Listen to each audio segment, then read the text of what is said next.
શું નામ છે આપનું? મારું નામ કિરીટસિંહ જાડેજા છે. મારું ગામ નાના મોવા છે. રિજેક્ટ વેલ કંપની કરી છે આરકે પ્રાઇમર 150 ફૂટ રિંગ રોડ ઉપર. જે છેલ્લા 7 વર્ષથી ચાલુ હતી. અમને એવું કહેવામાં આવેલું કે તમે આમાં ઇન્વેસ્ટ કરો, તમને 5 થી 7% વળતર આપવામાં આવશે. તે પછી એને અમને 4 વર્ષ સુધી વળતર આપ્યું ને છેલ્લા 8-9 મહિનાથી આ વળતર બંધ કરી અને ખોટા બાના બતાવે છે કે આજે આપીશું, કાલે આપીશું. અમે એફઆઈઆર કરી અને 4 મહિના થયા. છેલ્લે એને એવા કીધું કે આ લોકો લેવાનું નથી કંઈ અમારી પાસે, છતાં અમને ખોટા પરેશાન કરે છે. એના માટે સામાન્ય પબ્લિક હેરાન થાય છે. હકીકતમાં બધાયના રોકેલા છે અને બધાય પાસે પ્રૂફ સહિત રોકેલા છે. કેટલા નાણાં રોકાણા હશે? અમારા ઓછામાં ઓછા 75 થી 80 જણા અમારા ગામના રોકાયેલા છે. કેટલા રૂપિયા હશે? અંદાજે 5,85,00,000 રૂપિયા જેવું રોકાણ છે બધાયનું ભેગું થઈ.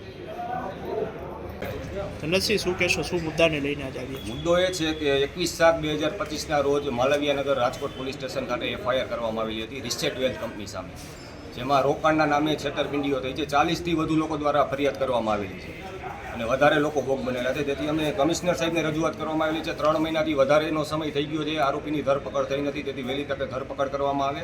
આ મોટું કૌભાંડ બહાર આવી શકે તેમ છે. અને આ બાબતે અમે હજી ડીજીપી સાહેબ તથા રેન્જ આઈજી સાહેબ તથા માનનીય ગૃહમંત્રી સાહેબને પણ રજૂઆત કરશે અને જો જરૂર પડશે તો સીબીઆઈ તપાસની માગણી પણ કરીશું. શું કઈ રીતે છેતરપિંડી થતી હતી? તેમાં ઇન્વેસ્ટમેન્ટના નામે 5%ની લાલચ આપી વળતરના નામે છેતરપિંડી કરવામાં આવેલી છે. તે માટે અમે રજૂઆત કરવા કમિશનર સાહેબ પાસે આવેલા છે. ખાસ તો મૂળ ફરિયાદી કોણ છે? અને મૂળ ફરિયાદી આમાં 40થી વધુ લોકો ભોગ બનેલા છે અને વધારે હજુ વધુ પણ ફરિયાદો થઈ શકે તેમ છે. એક મોટું કૌભાંડ બહાર આવી શકે તેમ છે.